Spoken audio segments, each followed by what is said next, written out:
Good evening, everyone, and greeting to all the viewers.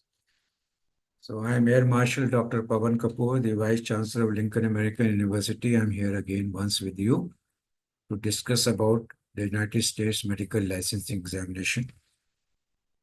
Today we'll discuss the road to USMLE as to how should we progress with the preparations for USMLE.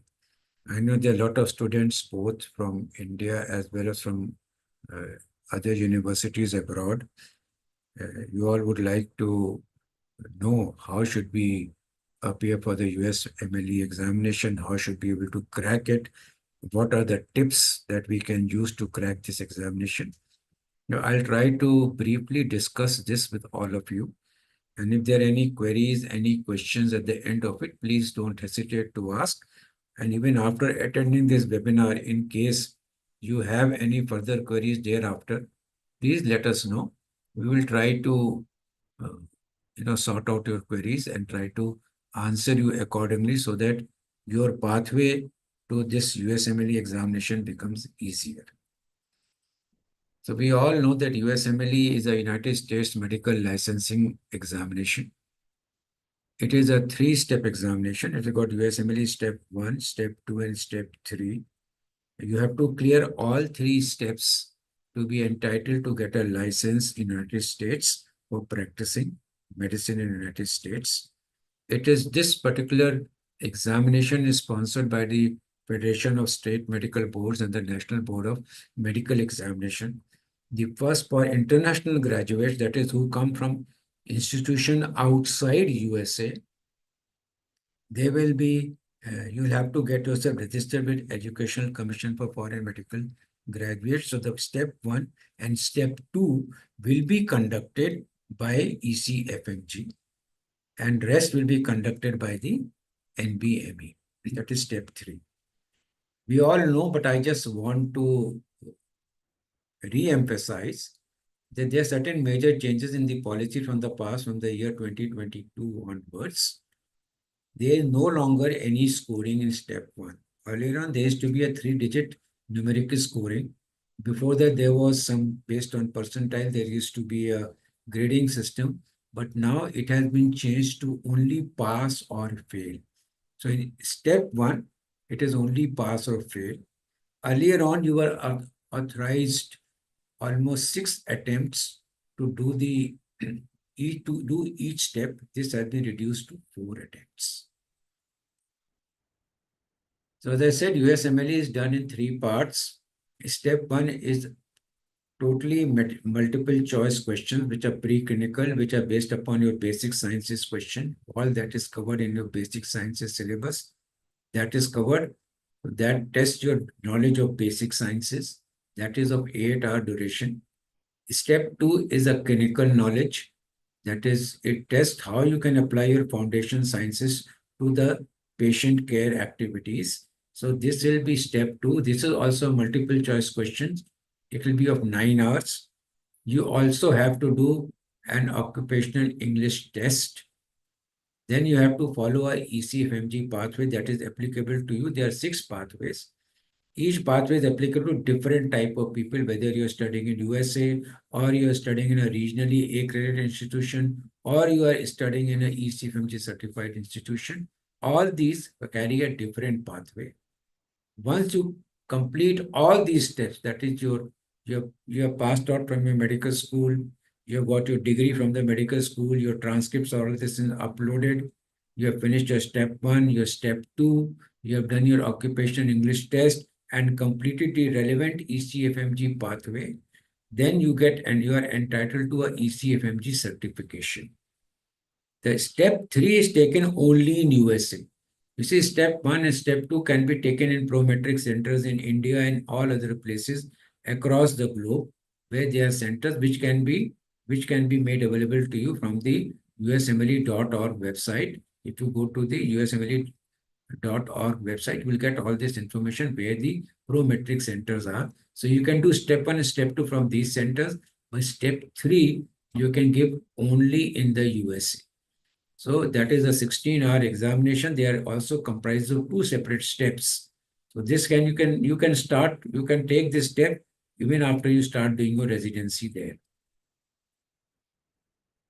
Now, what are the eligibility criteria for enrollment in step 1 and step 2?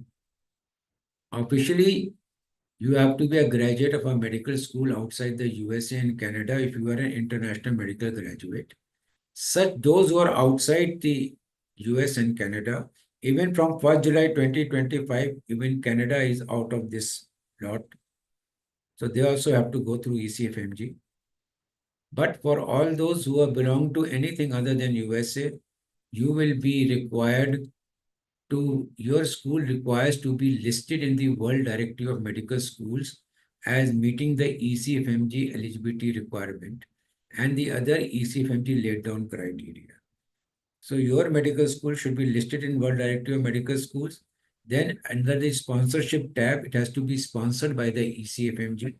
Once it is sponsored by ECFMG, you are eligible to appear for step 1 and step 2. Okay, for step 3, you have to get your step 1, step 2, you have to clear that. And if you're a graduate of a medical school outside the US and Canada, you must possess the ECFMG certification. So once you have these 3 things, you have cleared step 1, cleared step 2, and you have got a ECFMG certification, you are eligible to appear for step 3. My advice would be, please appear for step 3 during residency. However, you can take that if you want to get some work permit in USA. You can take ECFMG step 3 in even after completing step 1 and step 2 without getting a residency. Let's come to step 1. Now, step 1, as I told you, you can appear for step 1 after completion of 2 years basic sciences. That is, after completion of 3 years program, like in Lincoln American University, you got 1 year preclinical and 2 year basic sciences program. So you have to complete this program and then you are eligible to appear for step. The basic mechanism and principles for appearing for step 1 is you should have clear-cut knowledge about anatomy, histology, that is anatomy plus histology and embryology, physiology, pathology and pathophysiology, immunology and microbiology, biochemistry and pharmacology. The examination consists of 280 questions which are delivered in 7 blocks of 60 minutes each. It is a one-day examination of 8 hours. There are 15 minutes break. There are 45 minutes break in between the blocks. Now, if you see the discipline-wise specifications, you will find that pathology has the maximum number of questions from 45 to 55%. Physiology is the next highest, that is from 30 to 40%. And thereafter, you have got pharmacology, which is 10 to 20%. Biochemistry and nutrition is 5 to 15%. Microbiology, 10 to 20%. Immunology, 5 to 15%. Gross anatomy and embryology is 10 to 20%. Histology and cell biology, 5 to 15%. Behavioral sciences, 10 to 15%. And genetics, 5 to 10%. So you have maximum representation from pathology and physiology. Although this question might change, some percentage might change here and there, but by and large, this is how the USMLE Step 1 multiple choice questions are based upon these percentages. If you want to see the content-wise specifications, then you can find that you have got reproductive and endocrine systems has got the maximum percentage about 12 to 16. Closely followed by blood and lymphoreticular immune systems, also followed by behavioral health and nervous system special senses 10 to 14%, respiratory we have 11 to 15%, renal, respiratory and renal and urinary system 11 to 15%. Biostatics is epidemiology, population health is 4 to 6%, and communication and interpersonal skills 6 to 9%. You can see these are, otherwise all the systems are represented, but most commonly it is the reproductive and endocrine systems which take the maximum number of questions. But again, these questions can vary from examination to examination. Generally, this is the breakup which they give you in the USMLE Step 1 examination. As I told you, you have to register. You have a 15-minute tutorial, so you know, understand what is the concept, how you're supposed to write the examination. So you have a 15-minute tutorial. You have got 7 blocks of 1 hour each. You can have a survey after that and a break time of 45 minutes. So total time for examination is almost about 8 hours. Step 1 markings. Well, we don't know. Somebody says 188 marks, somebody says 194, but it varies between 194 to 198. But nowadays, step 1 is only pass or fail. Hopefully, anything between 194 to 198, you should consider yourself that you have passed. What are the resources that you should use? This is a very important resource which all of you must use. That is the USMLE Step 1 First Aid Guide of 2025. You must procure this guide, and this is just a first aid. Please remember, this is not a substitute for your normal text. So the first requirement is that you should do your first 3 years in a very, very dedicated and committed manner and a focused manner. So your normal textbooks are not a replace. The first aid is not a replacement for that. This is the first aid, immediate aid for your examination. Yes, once you read this, you will be able to revise everything quickly. But you must understand and know your basic concepts. Only then this first aid is useful to you. This is a very good resource. It will help you to quickly recapitulate all the high yield topics, all the important topics that you have read during your MBBS in the first 3 years. Second thing is the U World Question Bank. You must subscribe to the U World Question Bank. Let me assure you, most of the questions come based upon the U World Question Bank. Those questions, parameters are changed, so the answer also changes. But most of the pattern of the question is from the U World Question Bank. So actually, in my opinion and the experience that I have got from other students, your first state for step 1 and the U World Question Bank are sufficient resource material. If somebody wants to really score higher or wants to think that he needs something else, you can, of course, take Kaplan USMLE Step 1 Question Bank and a Rapid Review Pathology, by 5th edition by Edward F. Goljan, because since pathology is a major part of your question bank, this you can read in addition. However, as I told you earlier, first aid and U World Question Bank are more than sufficient. You can also read clinical microbiology made ridiculously simple. There's some of the resource material which you can go through. I am not advocating any of these, nor am I advertising for them. I am just telling based upon experience what students have shared with us. These are some of the material which are really used to you. But most important, again, I repeat, is going through your text properly and supplementing with the first aid of USMLE Step 1 and the U World Question Bank. You may also take some National Board of Medical Examination, NBME tests on your own. Some are online, some are offline. And once you reach a score of around 230 to 240 in those tests, which are sample tests, they will help you to make you understand that why are your weaknesses. You can overcome those weaknesses and then apply for USMLE step. So as I said, don't buy too many. Mainstream resources are first aid, which is the Bible, USMLE World Bank, that is the U World Question Bank. You can have a Kaplan question bank, you can have Kaplan notes, and you can have audio pathology or board review or rapid review. These can be some of the resources which you can use for step 1. But don't buy too many. Focus on mainly first aid and some U World Question Bank. Now we come to USMLE Step 2. This is the clinical knowledge, again a written examination multiple choice question. It contains questions from these disciplines: internal medicine, surgery, pediatrics, obs and gynae, and psychiatry. It is to be taken after completion of core clinical rotations. Please do not attempt to take it before completion of your core clinical rotations. Once you have finished your core clinical rotations in internal medicine, pediatrics, surgery, obs and gynae, then you think you are confident enough, because here we are going to apply all the theoretical concepts to bedside patient care. So therefore, be careful. Don't try to jump the gun. Be patient. Do it after your core clinical rotations. Finish. You can take any time after your core clinical rotations.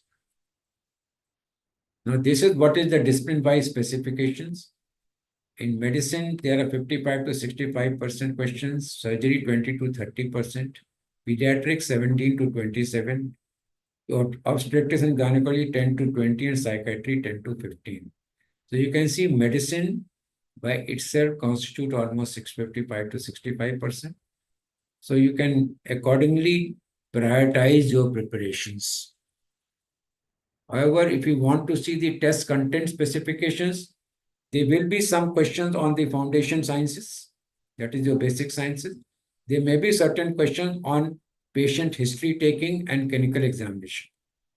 Okay, but generally speaking, on patient care, lab and diagnostics is about 12 to 17%. And you've got patient care diagnosis 16 to 20%, on prognosis and outcomes 5 to 9%, on health maintenance and disease prevention 5 to 10%, on pharmacotherapy 8 to 12%, on clinical interventions 6 to 10%, on mixed management 12 to 16, and practice-based learning and improvement 3 to 5%, on your professionalism 5 to 7%, and system-based practice and patient safety 5 to 7%. So this is generally what is the test content specification. It may contain question on foundation sciences, and it may also contain question on history taking. Their system specific on human development is around 2 to 4%, immune system 3 to 5%, blood and lymphobreticular system 3 to 6%, behavioral health 5 to 10%, nervous system special senses 5 to 10. Almost all of them are varying between 5 to 10. As a musculoskeletal and cardiovascular system, where it is 6 to 12%. This is system-wise breakdown of the questions that are likely to be asked. Again, they are application of the basic sciences. Then we have got renal and urinary system, reproductive system 7 to 13%, pregnancy, childbirth and puerperium 3 to 7%, endocrine system 3 to 7%, and social sciences, legal ethical issues and professionalism, again system-based practice and patient safety around 10 to 15%. So these are some of the areas where you have to look. Most of them vary between 5 to 10%. But please focus on legal ethical issues, professionalism and system-based practice and patient safety, where you will get around 10 to 15% questions. It's a 9 hours examination with 318 questions. There are 8 1-hour blocks, approximately 50 questions each. 15 minutes there will be introduction plus 45 minutes break. Parking score is generally on an average, it is 196. Mean is 230 with a standard deviation of 23, with most scores falling between 140 and 260. What is the maximum score? People think that 300 is the maximum score. I cannot say that with confidence. This is the information that I have got. But generally, if you are looking for some good specialties, if you score 260, that is good enough, because now there is no scoring for step 1. So your score on step 2 will determine the residency that you get. The resources again are step 2 clinical knowledge, and you have got again World Question Bank. Plus you can use USMLE step 2 secrets. They are high yield questions, and of course master the board USMLE step 2 from Kaplan. They are suggested, but step 2 clinical knowledge remains the mainstay as a resource for you. Step 3, my opinion, don't even think of it yet. Do it during your residency. It will be very simple and easy for you to qualify. For getting an ECFMG certification, only step 1 and step 2 are required. Okay, so please focus on step 1 and step 2. My suggestion is, do your step 1 after your basic sciences are over. Do your step 2 after completion of your clinical rotations. Complete your occupation English test. Write your exit examination of your university, of your medical school. And thereafter, you can then do your, what we say, ECFMG pathway, which is applicable to you, and upload all your documents in the ECFMG portal, and wait for your call for residency interviews. So as I said, for a summary, there are 3 parts. Only required 2 for getting ECFMG certification. That is step 1 and step 2 are required for getting ECFMG certification, along with your occupation English test. Step 1 and step 2 clinical knowledge, prometric centers across the globe in various countries are available. You have to schedule your examination for that. Approximately cost will be around $1,000 to $1,400 per examination. I will tell you there some costs have been revised. I will tell you in the end. And preparation time is 6 months for each step. Step 1 and step 2. Please take 6 months time to prepare. Give focused preparation. Now, there is one common application which includes a personal statement which you have to give about yourself. Please don't go to professional consultants to get a personal statement, because during match time, they will come to know this was not made by you. This was made by somebody else on your behalf. You can apply for as many programs as you want. For the first 30 programs, you are charged $300, and thereafter $25 per program afterwards. Application opens up on September 1 of any year, like this year, September 1. Application will be open for the next year match. It is important to finish step 1, step 2, clinical skills and clinical knowledge. Clinical skills is no longer required after COVID. You're supposed to finish everything by mid-July, and all scores should be available by September 1. Therefore, you must apply early. So September 1, you must apply. September to December, receive interview invites to all the programs that you asked for. October to January, take off a few weeks to attend the interviews. February 22 is the deadline to rank programs. March 16, find out where you are matched. And July 1, you start your residency. For all those who are going to appear for the residency examination this year in September, please ensure that your step 1, step 2 are completed. Please ensure that you have done your occupation English test. Please ensure that you have followed one of the ECMG pathway which is applicable to you. Upload everything, ensure everything is uploaded in your ECFMG portal, and then you can apply on September 1, so that you can get your residency in the subject of your choice from next year in July. Easiest specialties to get are psychiatry, neurology, pediatrics, internal medicine, and family medicine. Aim for USMLE scores of 220 plus to get into these specialties. Although I think internal medicine has gone up to 230 plus. Medium specialties are anesthesiology, surgery, obs and gynae, emergency medicine, where you aim for scores of 230 plus. In my opinion, now it has gone up to around 240 plus. For super competitive specialties like plastic surgery, ophthalmology, dermatology, radiology, neurosurgery, orthopedics, any surgical specialty, please aim for scores above 260. I have given here 240 because that is the mean score, but you should, as international medical graduates, you should aim for a score of 260 plus. My tip is that do well on your National Board of Medical Examinations test, NBME test, which you subscribe to. Please do well on that. Once you have done well on that, you'll become more confident and you can crack USMLE very easily. Doing MBBS from Caribbean regions gives you an added advantage, as course curriculum in most of the universities there is USMLE based. I can vouch for that in Lincoln American University. It is USMLE based. If you have a US clinical experience, an elective or a work experience there, that gives you added benefit. If you have recommendation letters from US and UK, that also gives you benefit. Do well in your medical school. It may come of utility to you subsequently. If you have research publications and poster presentations, that will give you added benefits. If you have attended volunteer programs, you have shown some leadership skills and participated in extracurricular activities which have been substantiated by your by various certificates, then that is an additional benefit that you get. Prizes and awards gives you additional leeway, and you must apply on or around 1st September of the year in which you want to do your residency. Therefore, you want to do residency next year, apply on September 1st of this year. Now, please remember, the bottom line is that your score in step 2 matters. That is the first thing that matters. Rest all are add-ons. They will determine whether you get a university or you get a community hospital.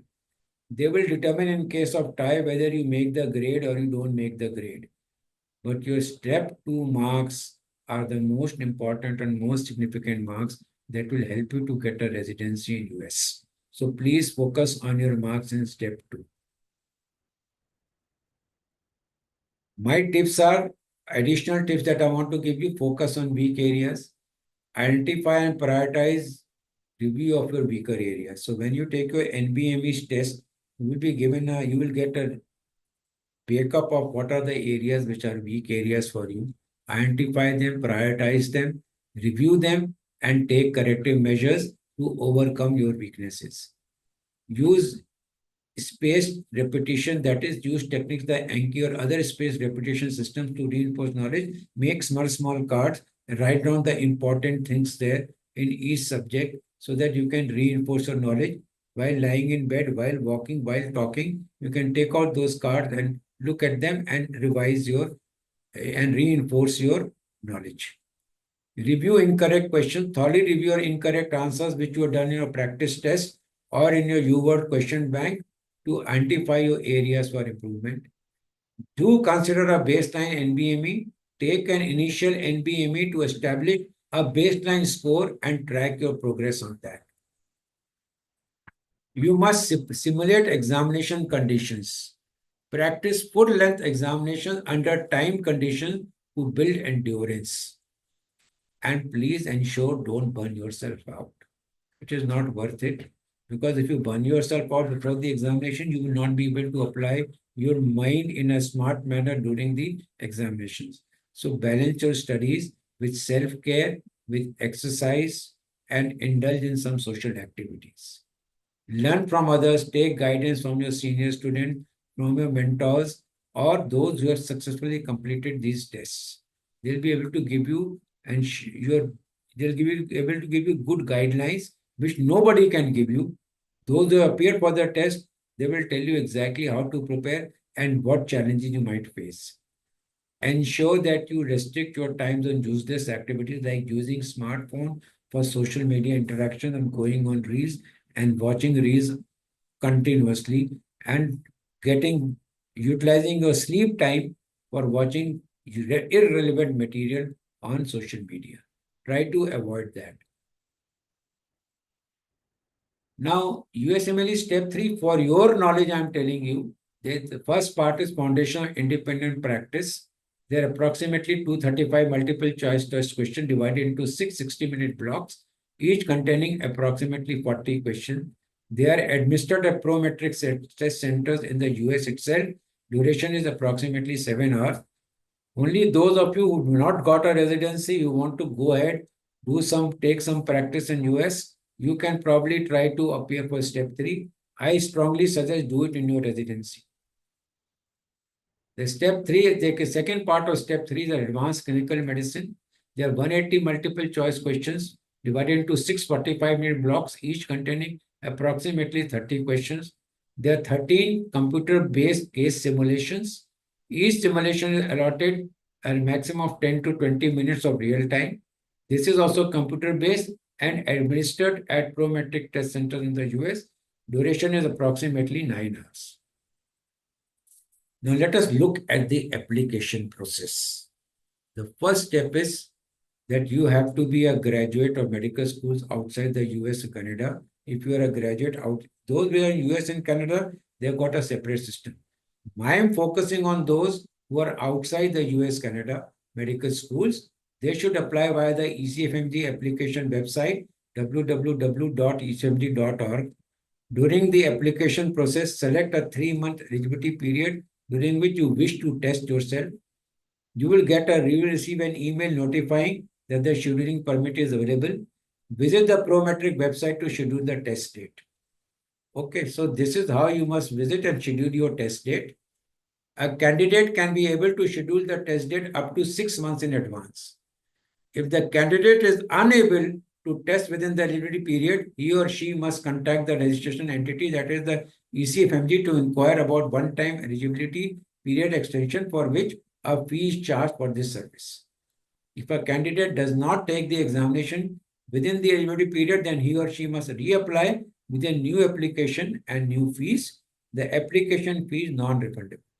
Before all this, you have to apply for ECFMG registration And once you apply in the form 186 for registration, then you will get an email ID number, USMLE ID number, which you must keep yourself throughout your application and throughout your rescheduling and scheduling. That number is valid. You should not forget that number. After you have registered yourself, there will be a verification sent to your school. Your medical school have to verify you, and then you will be allowed to schedule your examination dates.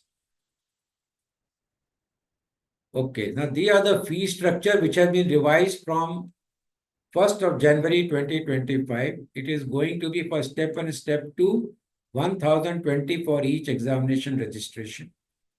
For USMLE Step 1 international test delivery surcharge outside US will be as much as $205 US. For USMLE Step 2 clinical knowledge international test delivery surcharge will be $230. So that means you have to pay 1020 plus 205 US dollars, that is 1225 US dollars for taking the step 1 from any country outside USA.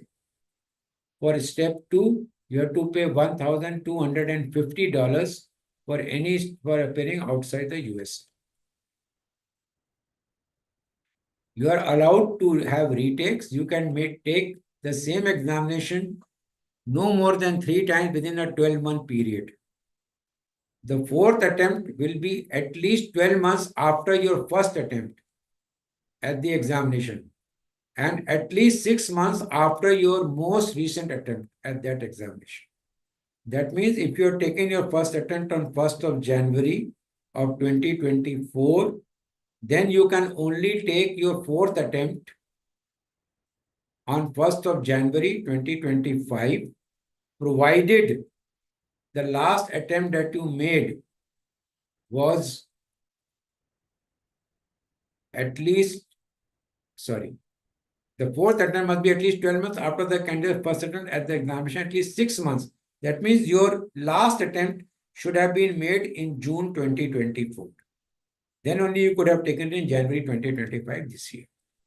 So this is important for you to understand that retakes, you can take 4 times retakes, not more than 4 attempts are permissible at each step. You can take three times, you can sit in 1 year. But when you appear for the 4th time, from your first attempt to the 4th time, it should be 1 year gap. And from your 3rd attempt to your 4th attempt, there should be a 6 months gap. If you have passed one step, you are not permitted to retake a step or step component, except there are certain requirements as approved by the USMLE governance. Until unless that requirement is met, you are required to you cannot retake a step again to improve your scores. Okay.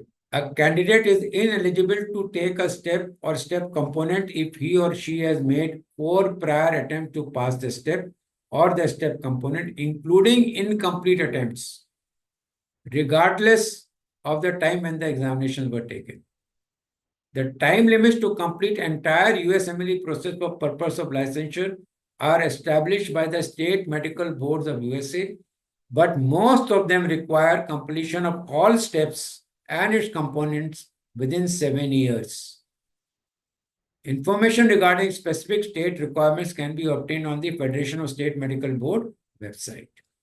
Okay, so this is also important that within 7 years, you have to complete all your steps to be eligible for USMLE, for US medical license. Now, what are the check-in procedures for step 1, step 2, and step 3? You have to arrive at the test center at least 30 minutes prior to your scheduled appointment. If you arrive after your scheduled appointment, you are not admitted. Okay. You will not be admitted, and then you have to pay a fee to reschedule your examination. And your scheduled test date should fall within your eligibility period. When you come at the test center, you must present a paper, that is the scheduling permit, and the required identification as described in your scheduling permit. There could be your passport, there could be your driver's license or photograph, there could be your national ID card, or there could be other form of dated, unexpired government issued identification. Now, if you want a lot of details, please read the 2025 Bulletin of Information that is available at the USMLE website, www.usmle.org. To know whether a medical school is listed with World Directory of Medical Schools and is ECMC certified, please visit www.wdoms.org. Go to search the World Directory, like in our university's case, type the name of the medical school like Lincoln American University, country, type Guyana, city, Georgetown, operational, yes. Click on the search button. The university name will appear in blue fonts. Click on the university. Then you'll find a sponsor tab in that university. Click on the blue colored sponsor tab. You will find ECFMG as the sponsor. Once ECFMG is the sponsor, your school is eligible and you are eligible to apply for your USMLE exam for ECFMG registration. For further detailed information, please approach the website of www.lumet.org. Our toll-free number at 1800-843-9595. In Guyana, you can approach 592-22-52241 or you can email at info@lumet.net. This is in brief what I wanted to tell you about Lincoln American, about your USMLE examination and how you can go about it in various steps and how you can apply for residency. Now, if you have any questions for me, anybody, I am willing to take on the questions. You can put the question in the chat box or in the question answer session. At present, I do not find any open questions. And there are none in the chat box. So there are only two things that are possible.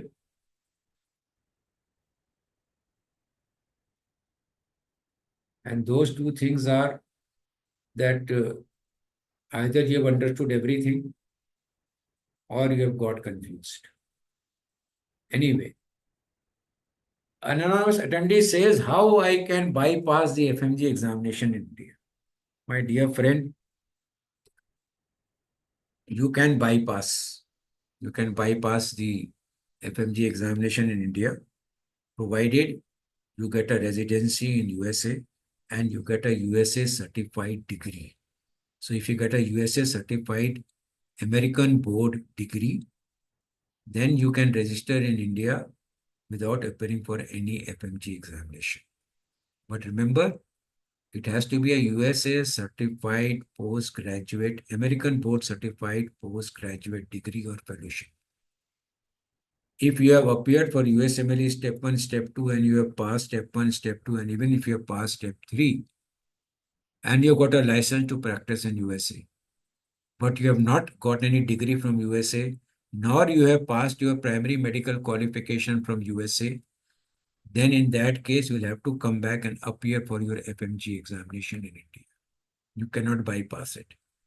Only way to bypass is to get a USA, UK, Australia, New Zealand, or Canada board certified postgraduate degree from there with a license to practice. Then you can come back and appear for your, then you can not appear for FMG. But only after completing USMLE, if you've not done any undergraduate degree from USA, then you become a foreign medical graduate and your primary medical qualifications are country other than USA and UK, Canada, New Zealand, Australia, then you have to come back and write your FMG examination. Even if you complete USMLE. I hope I've clarified this question of yours. If there are any other questions, please let us know. We'll come back. Okay, Lincoln American University definitely gives you USMLE coaching. Let me tell you what coaching we give you. Our pattern is system-based delivery of curriculum. And system-based means that every system is addressed in your basic sciences, right from embryology till the practice of medicine. Every part is addressed. So you are actually being prepared for USMLE. Also, not only this, when we give you internal assessment questions, when we give you quizzes, we try to base it on these examinations. And all this helps you in passing your USMLE examination.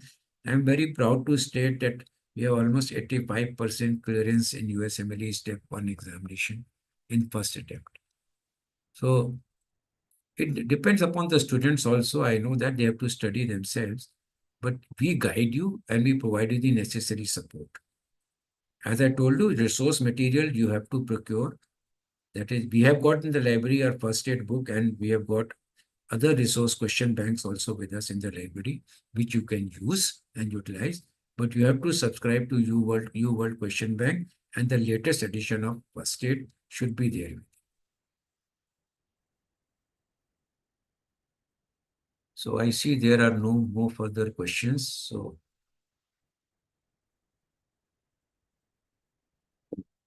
okay. As far as Lincoln American University is concerned, uh, we have had one student who is not who passed the USMLE Step 1 and Step 2 examination before completing the exit examination of the university, then passed his exit examination because our first batch is just passed out last year. So they will take time to get into this mode of USMLE Step 1, Step 2. USMLE Step 3 examination by actually is not hard. It is simpler than the other examinations, because if you are doing it during your residency, it becomes very simple because questions are asked from what you do in your residency. So USMLE Step 3 is not hard. Step 1, Step 2, if you prepare yourself in a scientific manner, it will require you 3 months for Step 1 and 3 months for Step 2 to clear these examinations. You will not face a problem. That I am very confident.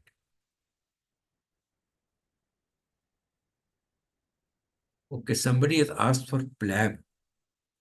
Okay, we will try to take some session for PLAB also in subsequent time. At present, since our discussion is on USMLE, so I will restrict myself to USMLE. Any other questions on USMLE?